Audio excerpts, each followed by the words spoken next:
Okay, hi, good morning, everyone. I'm again your teacher for today, Teacher Shelly, for our Wednesday lesson for week 59, day 2 of our Maritime English lesson. So for today, we are now on our part 4 of our SMCP lesson, no? So we will continue with this since this is a very long topic or discussion. That's why I break it down into four. So the part one last 2 weeks ago, the part one and the part two, and three last Monday, and now for the part four Wednesday lesson.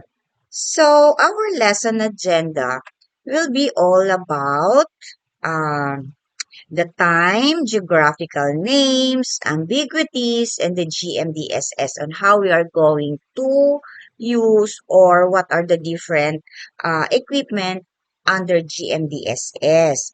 All right, so let's begin with our part 4 topic with regards to time. Okay, so the lesson agenda is about time and UTS. Okay. And then we will discuss about the geographical names also.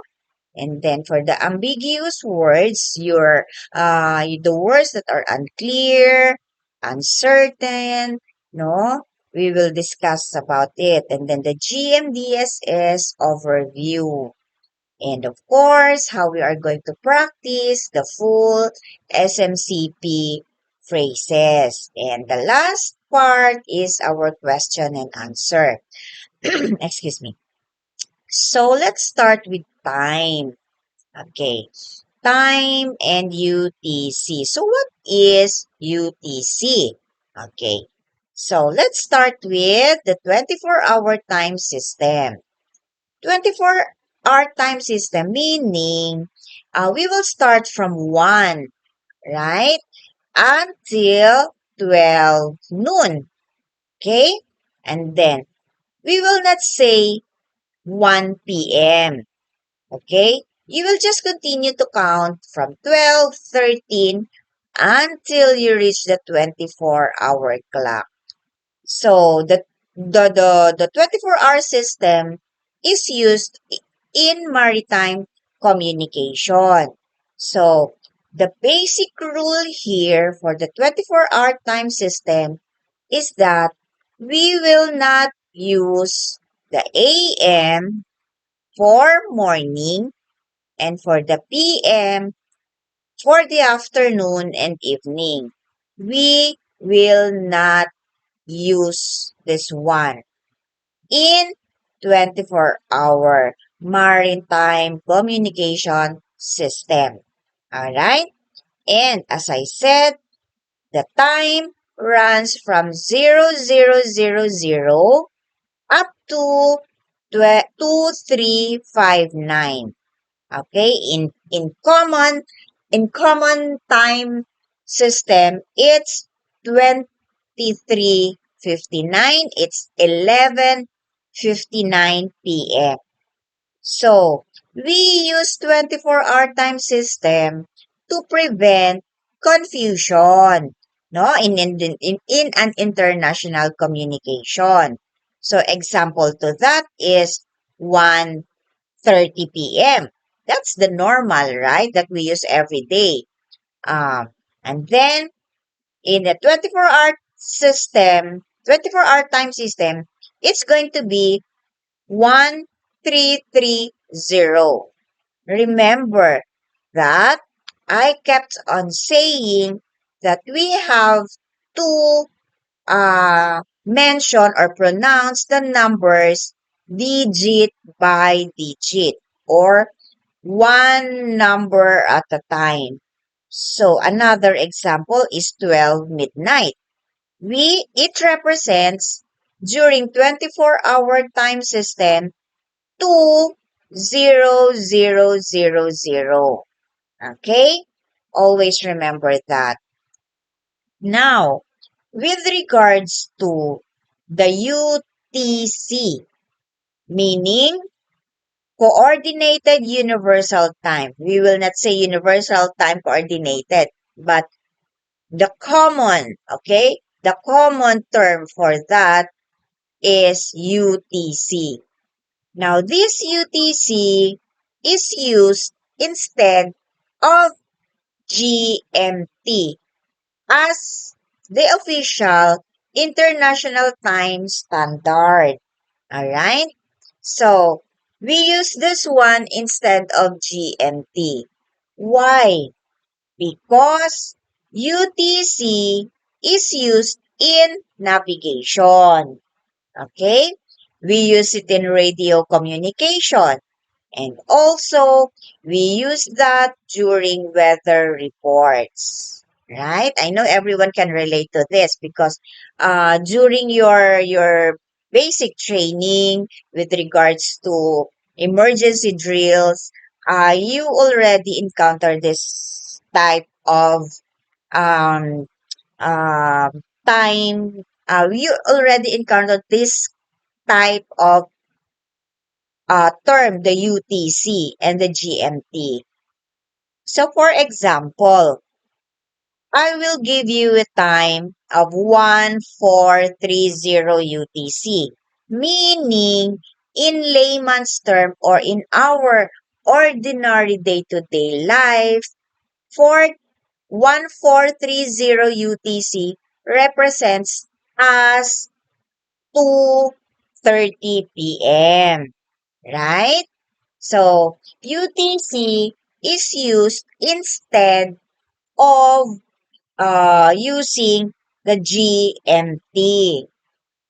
Now, um, with regards to comparison between the local time and the UTC is that local time, that is the time used in ship's current time zone. Okay?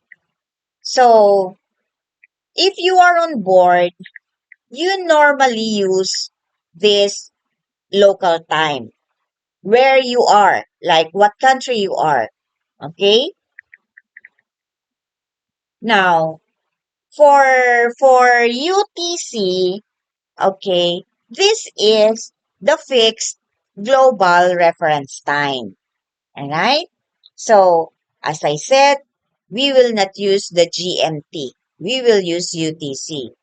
Okay.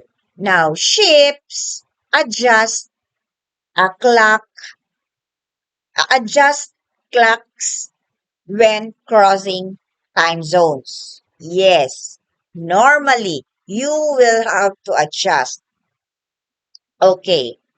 Now, whenever you are, or whenever you are crossing, like for example, time zones from Asia to Europe, you have to adjust, all right, the time. All right. Now, official reports also normally use UTC time. All right. So, UTC is important for the position, like in reporting and in using distress calls, no? You use this one. Okay? Coordinated universal time. Okay. So, there are several uh, matters why UTC is important in maritime operations. Why? Because it is used in navigation warnings. Okay? And also, it is used in distress messages. Another, it is used as or in position reporting. And also, it is also used, UTC is used in weather reports. And the most important also, it is used in GMDSS communication. So, using UTC prevents misunderstandings between vessels in different time zones. All right? That is why this is important in maritime communication or operations. All right? So, now here, how are we going to relay time, okay, in messages? Okay, as always, I said time is spoken digit by digit or one by one. Okay? Leading zeros must always, alright, be pronounced. Example, for 9:15 time zone or for 9:15 time, it should be spoken as 0915. Alright? Another, it should be spoken as 2300. Another example, it should be 0045. Numbers or time is spoken digit by digit. Okay? When required. Okay? Always state the time reference. Like, mention 0915 UTC so that there will be avoidance of confusing each vessel. Okay? Mention always always state the time reference or mention local time. Okay? Like for example, if you will mention 2300 local time or 2300 UTC so that the other line or the other party can fully understand what is the real time you are using. All right? Because time is critical for collision avoidance. Very important. During your ETA reporting, your estimated time of arrival reporting, it is important. During change of duties on board, watch changes, okay, is also important. There's an engine movements, all right, and also emergency response timing. So, what we want is time in navigation and safety is critical or important. Now, let's talk about mistakes or errors we made. Why there's confusion? Okay. Earlier, I mentioned we will not use AM PM. So that is the common error. One of the common error or mistake. Forgetting to state UTC. You did not mention if it is a local time or if it is a UTC time. Alright? You were able to mix the local and the UTC time. So you forgot to mention UTC or if it is local. And another common error is you were able to mix the two time or the 2 hour time system. Okay? And of course, you were able to pronounce it incorrect numbers. So, all these four are the common errors or mistakes in giving time to the other parties. Right? Okay. Now, with regards to geographical names, geographical means The landmarks. Okay, the landmarks. So, geographical names are important. Aside from the time, geographical names are also important. Why it is important? Of course, for the safety and for the accurate maritime communication, just the same as the time. Okay? One reason why it is important for safe navigation, of course. So you have to mention what port you are in, or what port you are approaching, or what port you are heading at. The straits, okay? Name of the straits, like the most common is the Malacca Strait, the bays and the coastal areas. So, if you have these geographical names, okay, you will have a safe navigation. Another important matter why geographical name is relevant for position reporting. Okay, you have to have an accurate reporting of your position. Okay, so that you will have a proper coordination with nearby ships. And of course, for a correct chart reference. So this will be your guide, the geographical names, basically, for position reporting. Alright? And then we have traffic coordination. Of course, if there's a what you call this, a crowded, okay, area, okay, if there are we have to prevent close quarters situation. You have to prevent that, okay? And then, of course, to maintain the safety, separation between vessels. There should be a proper distancing, okay? And there should be a traffic coordination. So, geographical names also support traffic control instructions. And lastly, emergency communication. Of course, if you can mention a specific geographical name of your position, there will be a faster search and rescue response. Okay? And there will be a clear identification of incident location.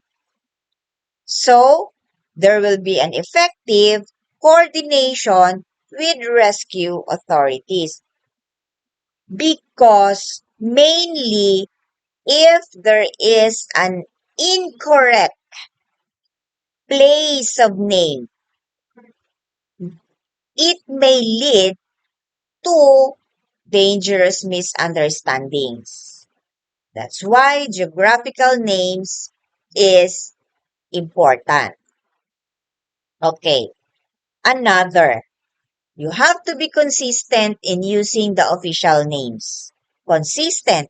Do not do not be uh do not be confused, no? Do not be confused with the official names that you are using. Always use officially recognized chart names. Okay? What is in your chart, you always follow that. Like for the voids, for the nicknames of the recognized chart names. For the slang terms, of course, you have to always use uh, the official, okay, chart names. If they are using the local names, you follow that. So consistency ensures clarity, no? A clear, a clear, a clear message in international communication. So you have to be consistent.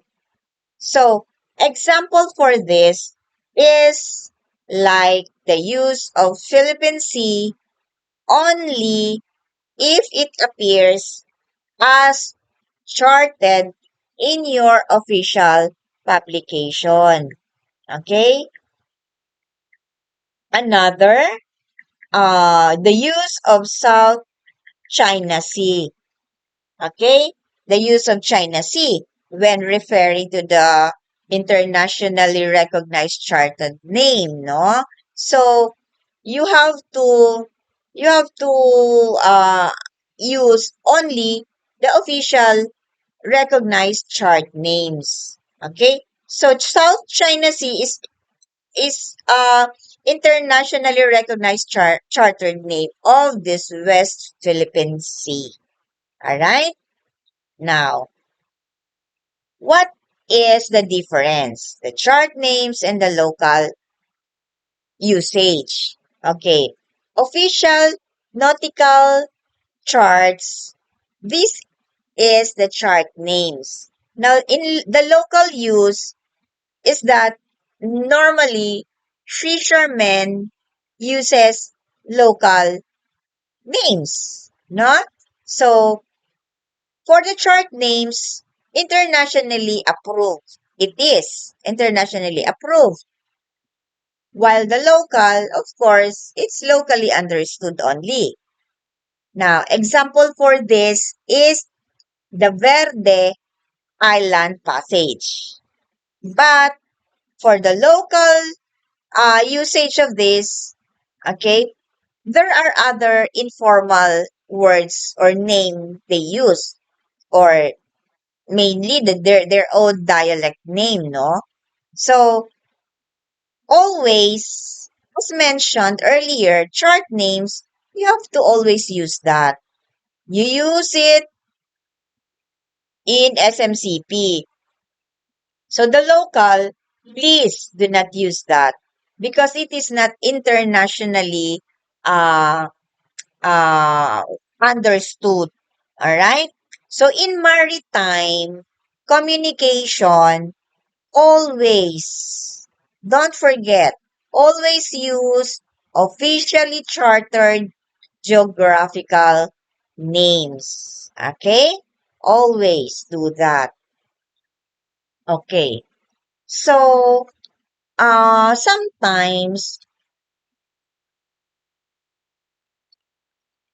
sometimes there are names that are uncertain or that are unknown. Okay? We could hardly identify the geographical names. All right.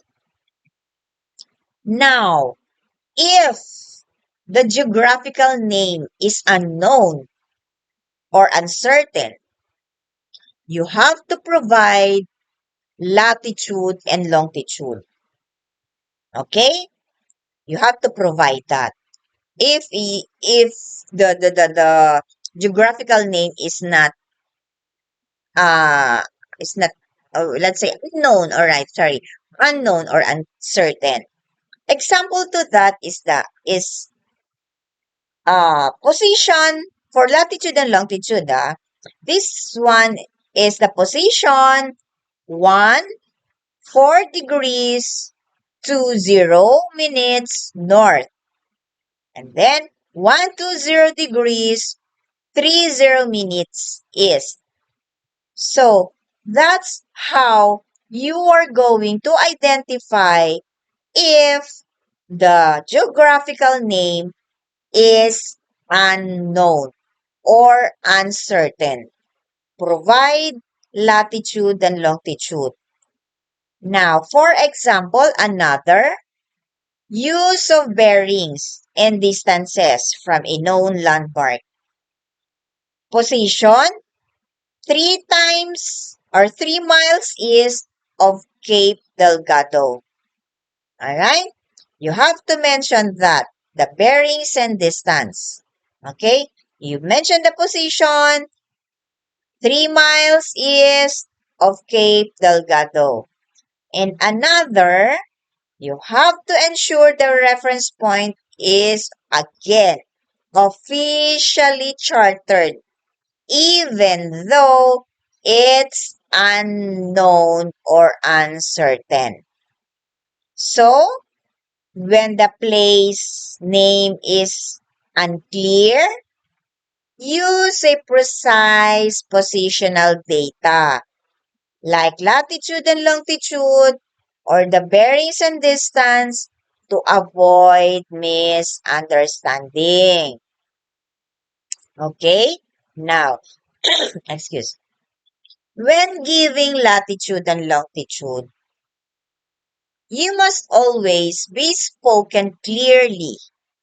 Okay? Or it must be spoken clearly and completely in maritime communication. As I said over and over again, always remember that all numbers are pronounced digit by digit to prevent misunderstandings. Okay? You have to speak it separately, the digits. Okay? You state the minutes, okay, the numbers, okay, clearly. You have to include the north and south for latitude. You have to state east and west for the longitude.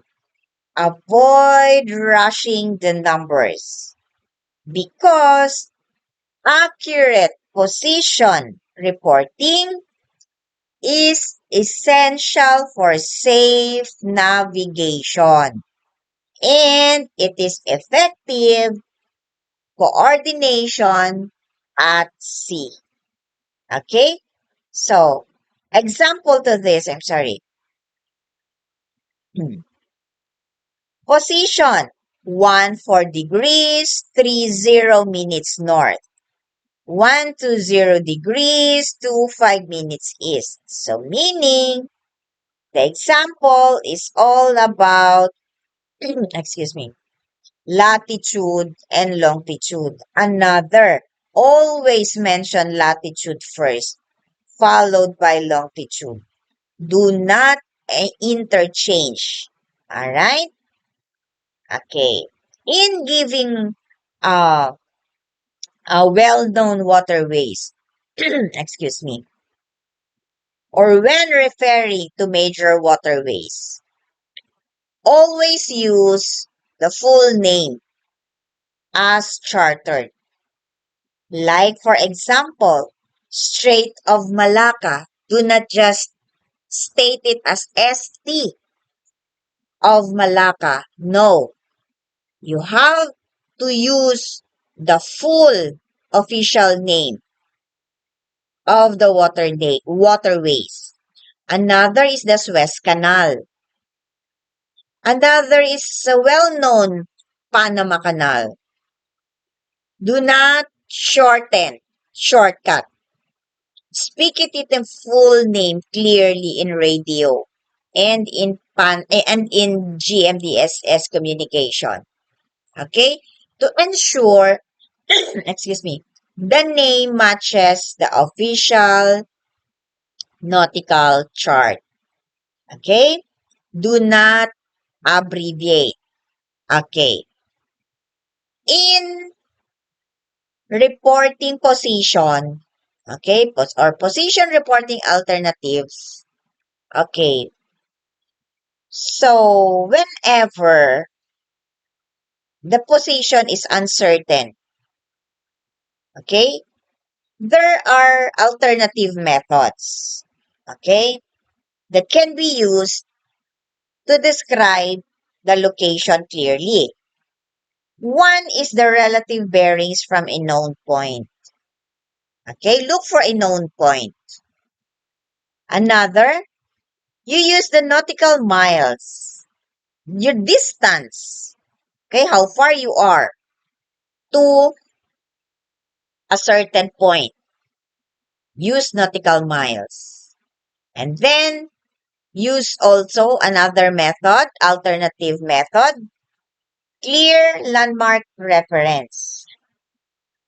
So for example, when we are going to use miles, like for example, the vessel is located 5 miles south of Cape of Good Hope. All right? So that's how you are going to use an alternative method in position reporting. Okay, now there are several names, okay, of geographical names. So in order for us to avoid confusion with these similar names like the ports, like islands, or capes that have similar or identical names, okay, to avoid confusion in maritime communication, we have to follow this guideline. Okay, you have to speak clearly and slowly. Okay, you have to repeat the name if it is necessary. You have to confirm the location with the receiving station. For example, if referring to Cape York, you have to confirm the exact location and then provide extra position details if needed. Okay? You follow this guideline. If there are similar names of ports, islands, or capes, to avoid, of course, miscommunication or confusion. All right. Now, mistakes cannot be avoided, but, but always remember this one. Common mistakes using unofficial local names. Okay? Unofficial local names. Because unofficial local names are not recognized internationally. And it really can cause confusion. Really. It will. Another, mispronouncing the place. Okay? Mispronouncing the place names, I mean. So incorrect pronunciation may lead to misunderstanding in radio communication. Alright, so another is omitting position details. You did not give the full coordinates or reference points in making a location. Okay, and then another is confusing similar sounding locations. Alright, similar sounding locations. So, these mistakes can lead, of course, to miscommunication. And then it may also lead to navigational errors. And of course, the potential safety risks at sea. Could you just imagine that, no? If you were able to encounter that. Okay. Now for ambiguous words or unclear, uncertain, unknown words. Okay, let's discuss it here. Why it is important. Why ambiguity matters in maritime communication? Basically because it can cause delays. It can cause navigation errors. It can cause collisions. And it can cause misinterpretation of orders. Now, the rule in maritime communication, it must be direct, it must be precise, and it must be clear. That is why ambiguity matters a lot in maritime communication. Okay, here are examples of problems or words in English that should be avoided. Words express uncertainty should be avoided. The word may, might, could, can, and perhaps. These words may create confusion in safety communication. So you have to avoid that. Okay. May. Why this word is dangerous in maritime communication? Simply because it has two meanings. It's either you are giving permission or if you are giving possibility. Okay? Example though that is you may alter course. You are not confirming if you are saying this one. You may alter course. So meaning you are not sure. Okay? You are just giving possibility. So this may cause confusion about authority or obligation. That's why it is dangerous. So never or avoid using that word. Okay? So how are we going to correct that? Instead of using may, you use clear commands. Like for example, you are permitted to alter course. So you are now directly giving a confirmed instructions. Or you are going to say, or you're going to say, keep clear. So it's very clear that you are giving a confirmed instruction. Standby is also a confirmed instruction or command. And alter course to northeast, that's already a clear command. So you have to use direct and precise instructions. Okay? All right.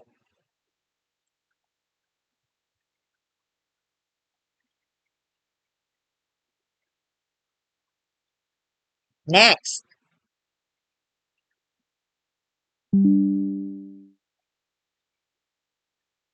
Okay, next.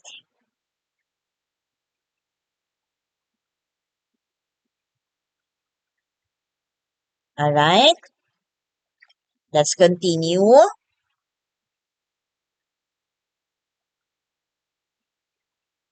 Okay.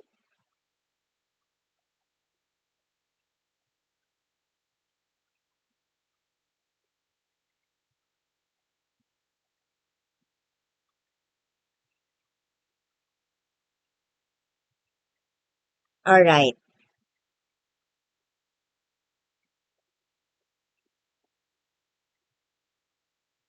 So,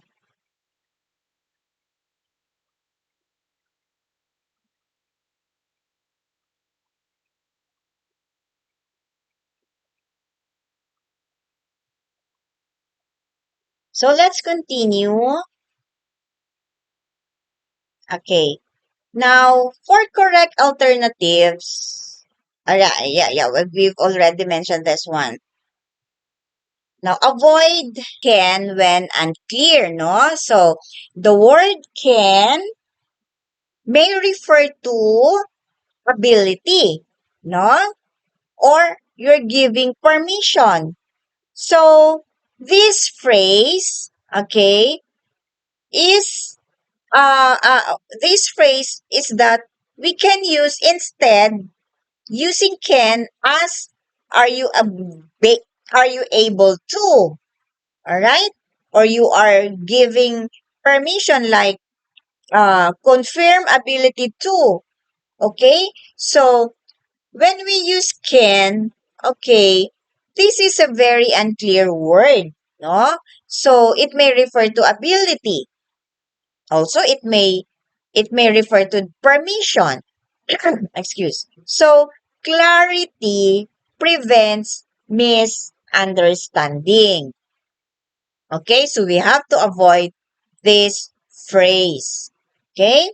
So another uh use of standard communication phrases. Now, we are now going to um to mention or to discuss the use of the SMCP now. Okay? Like the IMO um, developed SMCP, of course, to reduce ambiguity or in order for all nationalities to understand the standard maritime communication phrases or words. All right? Now, SMCP uses a standardized vocabulary. All right? It uses direct instructions. It uses a clear and simple expressions. All right? As simple as possible, as clear as possible, as direct as possible. Okay? And as standard vocabulary words as possible. Okay? That's why IMO developed these phrases. Okay. Now, we have a clear, we have ambiguous examples. Of course, from the name itself, clear. Like for example, reduce speed to 10 knots. It is very clear, right? You can easily understand the meaning of clear. But for ambiguous example, you might want to reduce speed. So here, you are not confirming that you will reduce the speed. You are giving a confusion word because of the phrase might. So a direct statement or statements eliminate confusion. Okay? That is why communication in emergencies are communication in emergencies or during emergencies, hesitation words should be avoided. You have also to avoid polite fillers. It should be direct to the point. Yes, give direct instructions. So a clear communication, imagine, can save lives. Okay? Always remember that. Now, with regards to the common pitfalls, errors, mistakes, common is using conversational English. Okay? You are adding unnecessary words to the phrases. You are speaking indirectly and also using uncertain language. So these are the common pitfalls or mistakes or errors. Okay? Now, let's go to GMDSS. Okay, GMDSS is the Global Maritime Distress and Safety System. This one is an international system for maritime distress and safety communication. Okay? Now, this also ensures that the ships can send distress alerts anywhere in the world. So this is very important. So what are the equipments? One is SART, Another is the VHF portable radios. Next is the EPIR, the satellite communication. Alright? The VHF radio and the Navtex. So one by one as we go on, I will discuss this. Okay. Let's go to the purpose of this first, GMDSS. Basically, GMDSS ensures a rapid distress alerting. Yes. It's automatic signal transmission. It is also coordination of search and rescue. It is used also the dissemination of maritime safety information. So, its goal, okay, its goal is to improve safety at, okay. Again, the purpose of GMDSS is that it ensures rapid distress alerting, automatic signal transmission, okay, coordination of search and rescue, and the dissemination or the distribution of maritime safety information. So, the goal of this is to improve, of course, the safety at sea. Okay? Now, the main components. What are the key GMDSS systems? We have the EPIRB or the emergency position indicating radio beacon, the Navtex receiver.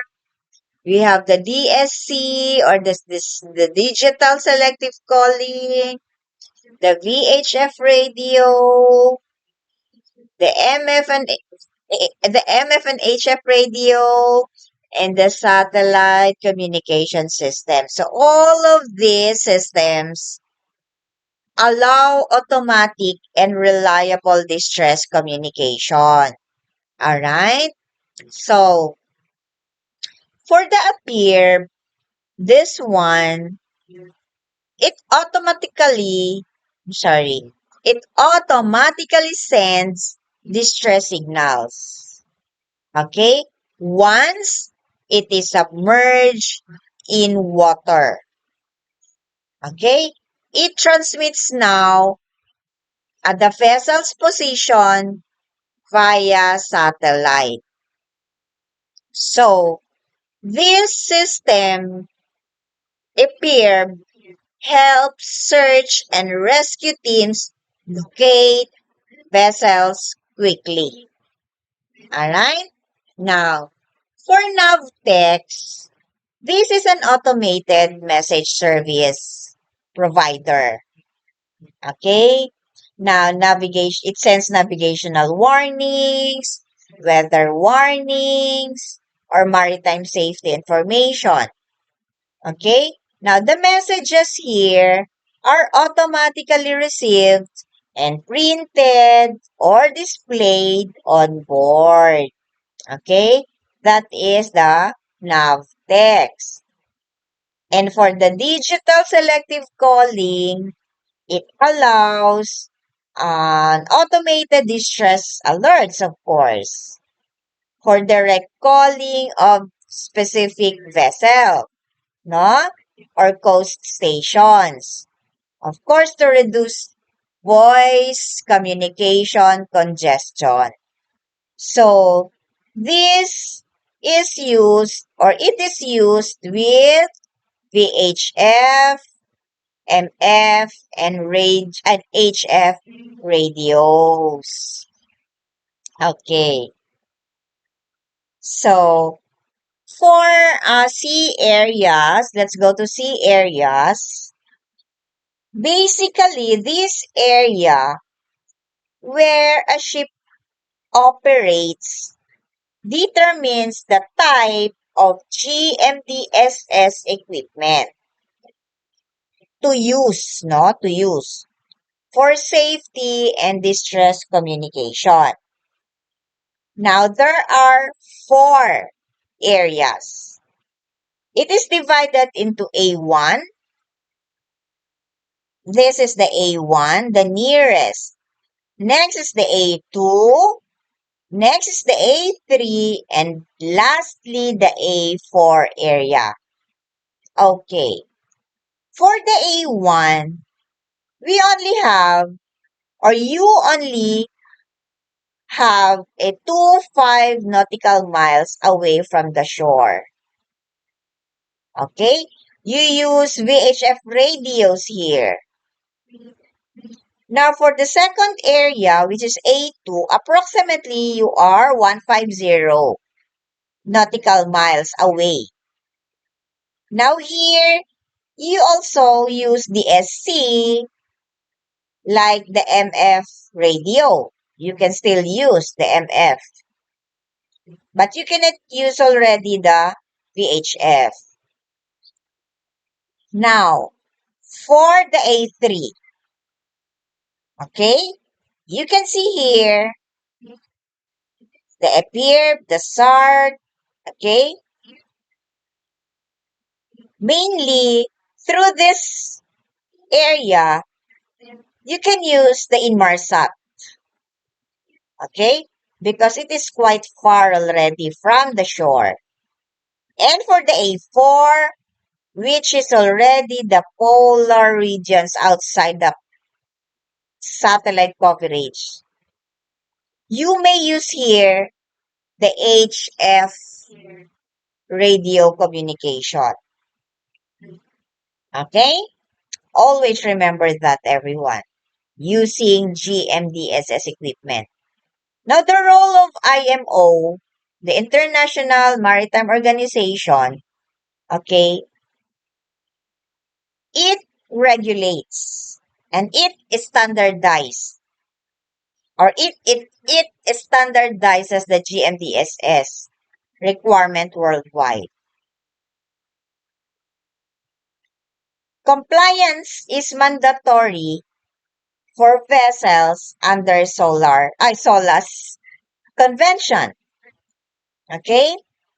The system ensures that a global coordination of maritime safety and distress communication is used. So there are 4 pillars of IMO. One is SOLAS. Second is MARPOL. Third is STCW. And lastly, the MLC. Okay? That is the 4 pillars of IMO. Now, the full use of SMCP, or how are we going to use a full SMCP message? So we have to call the station. You mention that you are calling. You send your message content.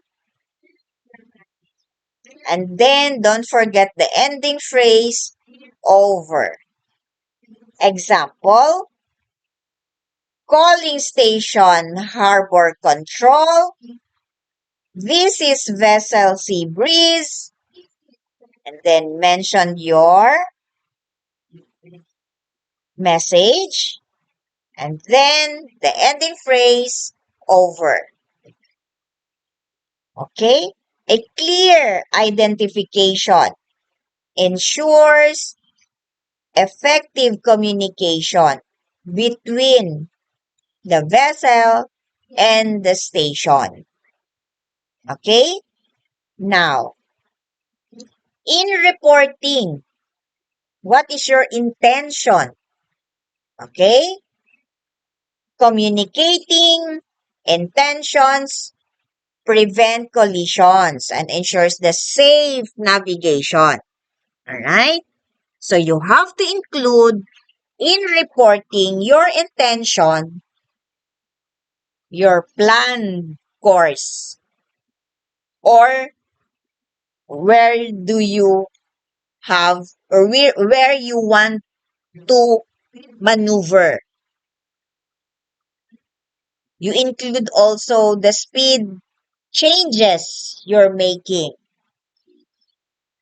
the departure or arrival intentions, or your any special operations you want to relay or to report. Like you need towing, if you need restricted maneuverability. Okay. So for example of reporting, your intention, vessel Ocean Star altering course to 08, 0 degrees, maintaining speed 10 knots. So that's how you are going to report vessel intention. Okay. If you are going to request something or you want to give instructions, SMCP requires a direct and unambiguous language. Now, when making requests or giving instructions, okay, your requests or instructions should be clear. Okay, there should be a confirmation, permission when necessary. Okay, I will give you an example. Coast station, confirm ability to provide navigational warning for the next 2 hours. So this is a confirmation. You are giving confirmation. And then another example for permission. Vessel Sea Breeze, you are permitted to alter course to 090 degree. Okay? It should be clear. Alright? And as much as possible, confirmed permission is necessary. Alright. Now, in reporting hazards, okay, this is also important, no, in reporting hazards because it protects also other vessels and it improves situational awareness. So you have to include the location, your location, or the location where there is a hazard involved. Mention coordinates or a reference points. Okay, you have also have to type what hazard you are encountering, like debris, or there's an obstruction, or if there is a bad weather condition in that specific area. Okay, don't forget to include that in your report. And then you recommend any action to take, no? So you have to include that also. Location, type of hazard, and your recommendation to do. Now, in communication during maneuvering situations, okay, especially during close quarters, no, navigation or port operation, you have to use clear, concise phrases. You have to identify the vessel being addressed, and you have to give specific instructions to ensure, okay, to make sure that there's a safe navigation in a restricted waters. Okay?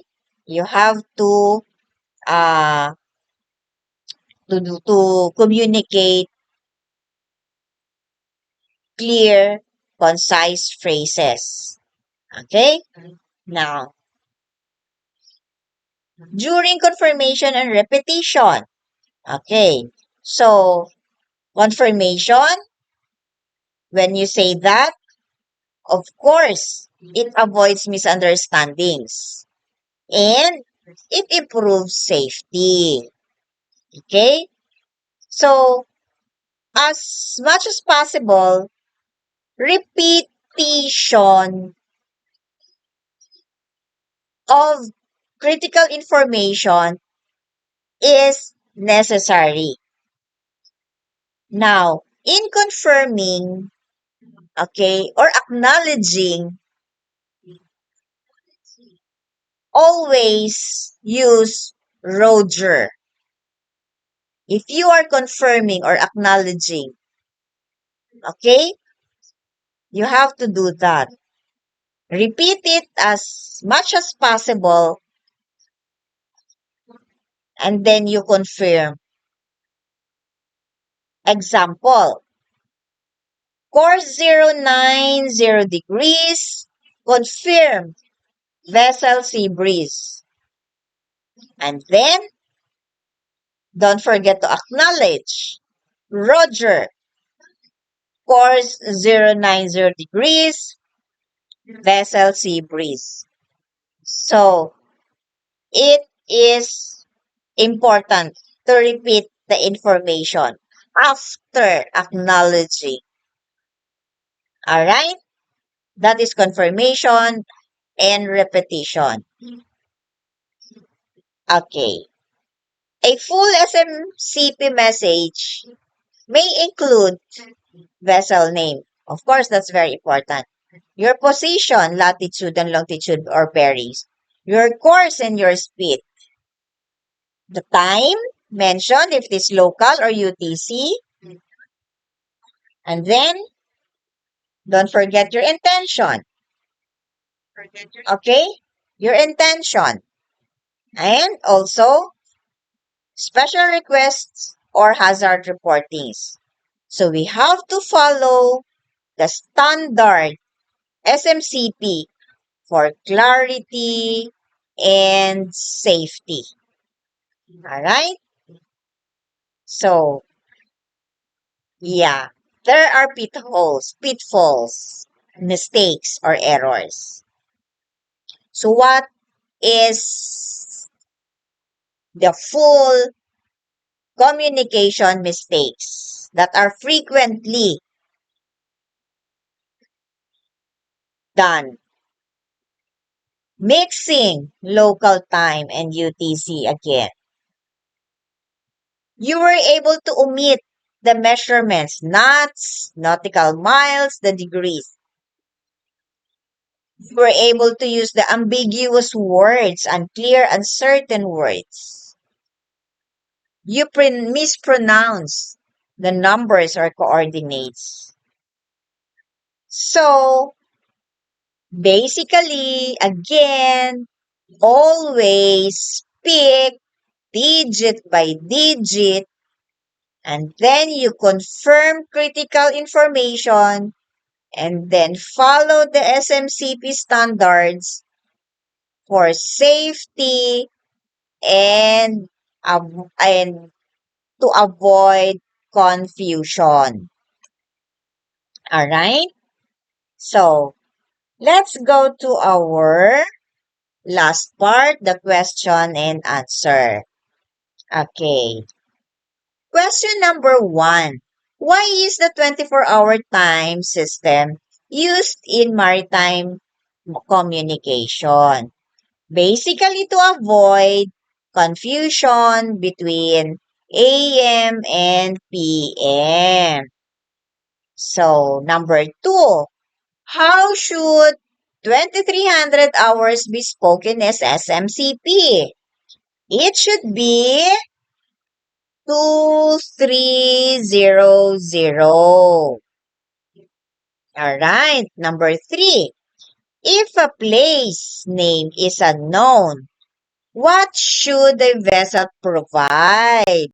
Of course, the latitude and longitude or bearings from known landmarks. Okay?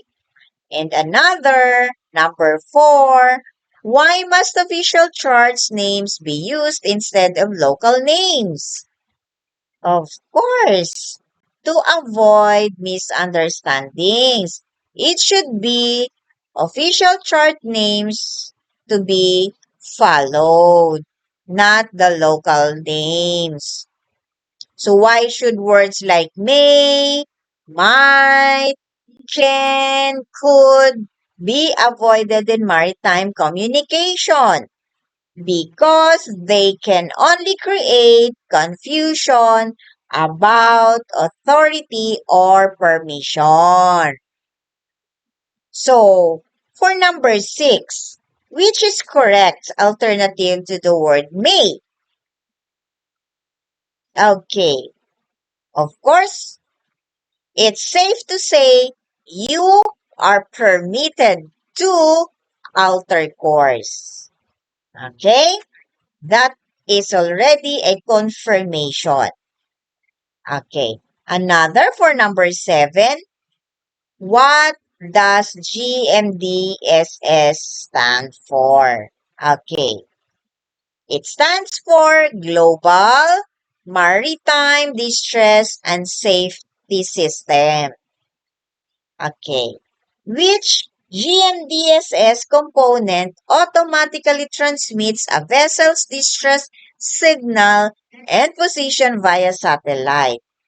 It's a peer, because a peer, once it touches the water, it automatically sends signal via satellite.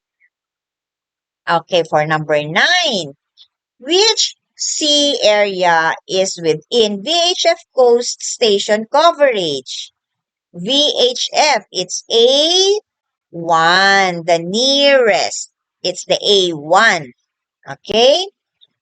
So next, for number 10, the last number or the last question, sea area A4 refers to the farthest, the polar regions that is already outside the satellite coverage.